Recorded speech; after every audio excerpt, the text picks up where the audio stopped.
생각해보면 살면서 극적으로 기쁘거나 극적으로 행복했던 일들은 그렇게 많지는 않은 것 같습니다.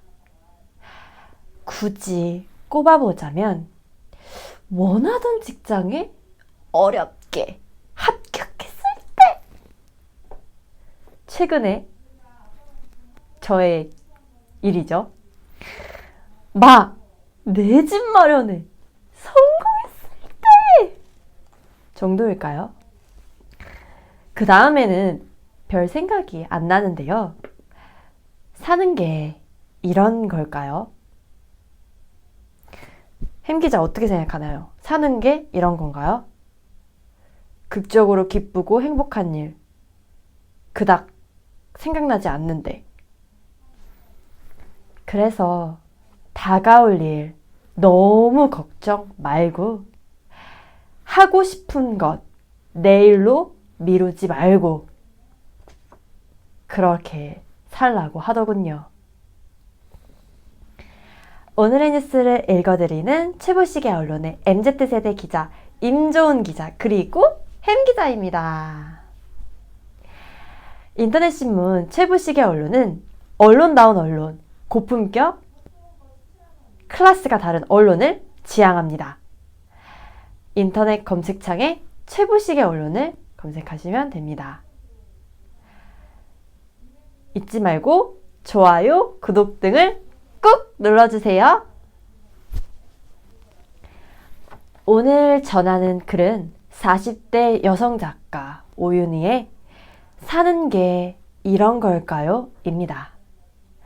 최근에 오윤희 작가는 정말로 흥미로운 소설 산계주막 기담회 속편을 출간했습니다. 그럼 시작하겠습니다. 매년 연말이면 나는 새 다이어리를 사서 제일 뒷장에 새로운 한 해 계획을 써보곤 했습니다. 물론 100% 지킬 수 있으리라 생각한 건 아닙니다. 그러나 종이에 펜으로 또박 계획을 써내려가는 동안만큼은 내년은 정말 좋은 한 해가 될 거야 라는 묘한 희망과 기대가 생겼습니다. 새로운 한 해를 맞이하며 다짐한 것들에 대해서만 몇 가지 공유할까 합니다. 구독자님들도 2022 새로운 한 해에서 어떤 목표, 어떤 다짐을 하셨는지 생각해 보시면서 들어주시면 감사하겠습니다. 첫째, 햄 기자, 졸지 말고, 네, 영상 계속 잘 보고 있지?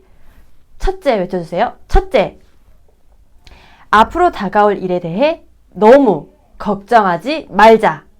따라하세요. 햄 기자님, 앞으로 다가올 일에 대해서 너무 걱정하지 말자. 좋게 표현하면 계획성이 투철하고 나쁘게 보면 소심한 성격이다 보니 일과 개인적인 일정을 매일 시간대별로 꼼꼼하게 정리해 놓고요. 뭔가 하나라도 계획이 틀어지면 안달복달하기 일쑤였습니다. 반면 다이어리에 빽빽하게 적힌 하루 일과를 하나씩 끝낼 때마다 구독자님들도 그 기분 아시죠? 계획 리스트를 빨간 펜으로 즙즙 그어서 지워나갈 때 그 기분, 그날의 미션을 완료했다는 그 희열, 말이 안 나오네요. 초등학생 때도 학교에서 만든 방학 중 생활계획표를 편집증 환자처럼 지켰던 걸 돌이켜 보건대 이건 타고난 전성인 것 같습니다.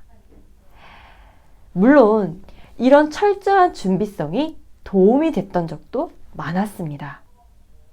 직장 생활을 하다가 안식년을 얻어 영국에서 1년간 석사를 했을 때는 원래 9월까지 제출해야 하는 논문을 5월 말에 다 써버렸습니다. 무려 4개월이나 앞당겨서요. 딱히 학업에 뜻이 있었던 게 아니라 1년을 통째로 쉬느니 놀면서 쉬엄쉬엄 뭐라도 생산적인 일을 하자는 취지로 시작한 학위 과정이었습니다. 그래서 양질의 논문을 제출한 데는 별 관심이 없었죠.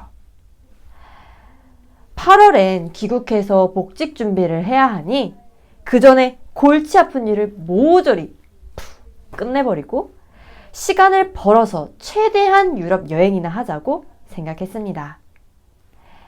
그런데 두둥! 그해 6월에 뜻하지 않게 뉴욕 근무 발령이 났습니다. 그 뒤로 두어 달은 미국 비자를 받고 뉴욕 집을 계약하고 한국에 잠깐 들어가서 행정 처리를 하고 등등 눈코 뜰 새가 없어서 논문 따위는 생각할 겨를도 없었습니다. 미리 모든 걸 준비해놔야 직성이 풀리는 성격이 아니었더라면 아마 무사히 학위 과정을 끝내기는 어려웠을 것입니다.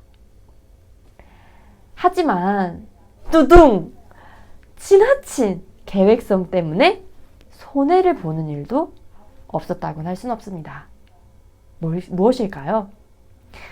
뉴욕에서 근무할 때 특파원들이 5, 6주에 한 번씩 차례대로 돌아가면서 경제지면의 글로벌 경제 트렌드 분석 기사를 게재했었습니다. 지면 한 면 전체를 다 써야 돼서 제법 손이 많이 가는 기사였습니다. 보통 1, 2주쯤 전에 미리 순번을 알려줬는데 각종 돌발 변수가 생길까봐 두려웠던 나는 누가 알려주기도 전에 순서를 계산해서 일찌감치 기사를 써놓곤 했습니다.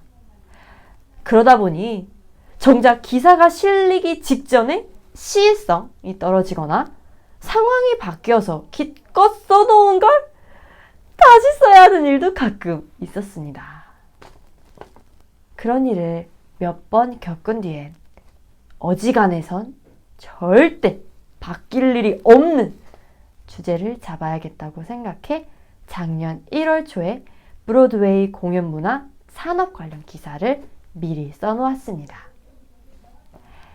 그때까지만 해도 미국에서 코로나는 남의 얘기였고 설마 하니 중국 일부 지역에서만 성행하는 코로나 바이러스로 인해 브로드웨이가 문을 닫으리라고는 오 마이 갓 상상도 못했습니다. 그런데 느등 정작 기사가 실릴 순번이 3월이 되기도 전에 뉴욕이 코로나 최대 기승지역으로 돌변하면서 브로드웨이가 문을 닫아버렸습니다. 울고 싶은 심정으로 모처럼 쉬는 휴일에 다시 다른 주제를 찾아서 급히 기사를 써놨더니 이번엔 게재 일주일 전에 코너 자체가 사라지는 바람에 헛수고만 신청했습니다. 이렇게 계획, 준비에 지나치게 집착하는 성격은 어쩌면 미래에 대한 막연한 불안감에서 시작된 게 아닐까 합니다. 내일 어떤 일이 생겨서 이걸 못하게 될지 모르니까 미리 해놓아야 한다는 것입니다. 그런데 지난 몇 년간을 돌이켜보니 아무리 대비를 해봤자 인생엔 예상치 못했던 일들이 돌발적으로 일어나기 마련이고 그 때문에 안달복달 해봤자 안 될 일이 되는 것도 아니라는 걸 깨달았습니다.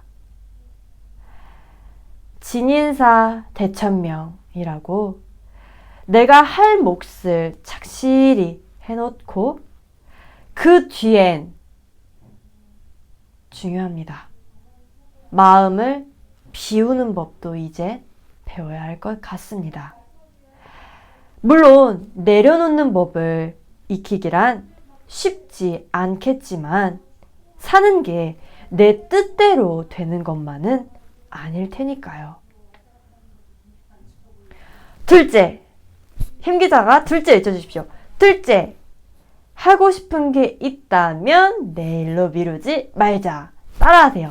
하고 싶은 게 있다면 내일로 미루지 말자. 이건 제 연령대에서보다 부모님 세대에서 더 많이 볼 수 있는 사례이긴 하지만 내 주변에서도 내일을 위해 죽자고 오늘을 희생하다 갑작스러운 변화 때문에 내일 즐기려 했던 행복, 혜택을 영영 누리지 못하게 되는 경우를 가끔 봤습니다. 10년, 20년 뒤를 위해 지금 먹고 싶은 것, 지금 하고 싶은 것, 지금 나에게 바치는 작은 사치까지 모조리 다 포기하고 악착같이 돈 모으기에 열중했던 이건 정말 공감이 되네요. 그러다 덜컥 큰 병에 걸려서 세상을 떠버린다든지 하는 이 정도로 극단적인 경우는 아니지만 나중에 해야지 하고 해외 체류 중에 가족 여행, 소소한 재미 같은 걸 모조리 미뤄뒀다가 코로나가 터지는 바람에 계획했던 거 아무것도 못하고 그냥 귀국해야 했던 해외 주재원도 많았습니다. 아침에 멀쩡하게 출근했는데 귀갓길에 교통사고로 죽을 수 있는 게 사람 운명입니다. 그러니 오늘 하고 싶은 일이 있다면 그것을 내일로 미루지 말고 오늘 하루를 충실히 살아나가는 게 후회를 남기지 않는 선택이 아닐까 싶습니다. 자, 마지막 햄기자 셋째. 소소한 일에 감사하자. 소소한 일에 감사하자. 생각해보면 살면서 극적으로 기쁘거나 행복했던 일들은 그리 많은 것 같지 않습니다. 굳이 꼽아보자면 원했던 직장에 합격했을 때 내 집 마련 성공해서 매매계약서 띵띵띵띵띵띵 도장 꽝 찍었을 때 그 정도랄까요? 그 외엔 순간순간 참 좋네 하고 느꼈을지 몰라도 몇 년 혹은 몇십 년이 지난 후에까지 기억에 남을 만한 짜릿한 희열, 벅찬 감동은 느낀 적 별로 없는 것 같습니다. 사람이 느끼는 지수가 1에서 10까지 있다고 한다면 최고치인 10 정도의 행복감은 느낄 수 있는 일, 그건 바로 어쩌면 우리 인생에 거의 없을지도 모릅니다. 그러니 10 정도 되는 거창한 행복만 기대하기보다는 친구와 오랜만에 수다를 떨었다거나 동네에 새로운 맛집을 발견했다거나 2나 3 정도의 자잘한 행복에 만족하고 감사하는 편이 인생을 풍요롭게 만드는 길인지도 모르겠습니다. 오늘 제가 아침에 느낀 감사함은요. 어머니랑 같이 떡국을 먹는데 어머니가 임기자 서영은의 꿈을 꾸다 노래가 정말 좋더라. 이거 나 컬러링으로 좀 해줄래? 하시는 거예요. 그래서 일단 어떤 노래예요? 그래서 유튜브에 들어가서 같이 노래를 들었습니다. 밥 먹으면서요. 엄마가 가사가 너무 좋다고 얘기를 하셨었거든요. 가사에 집중을 하면서 한 구절 한 구절 듣다가 이제 다시 한번 반복 재생을 또 듣게 됐는데 그때는 엄마랑 같이 따라 불렀어요. 어느 정도 이제 후렴구를 기억을 했으니까요. 근데 그 순간이 너무 행복하고 너무 감사했습니다. 엄마랑 같이 노래를 부를 수 있는 여유, 시간이 있다는 게요. 모든 분들도 원하시는 바를 이루실 수 있는 한 해 되시길 간절히 기원합니다. 클로징 멘트입니다. 구독과 좋아요는 큰 힘이 됩니다. 그리고 언론다운 언론, 최부식의 언론으로 들어오십시오. 검색창에 최부식의 언론을 입력하시면 됩니다. 좋은 하루 되십시오. 임 기자와 햄 기자였습니다.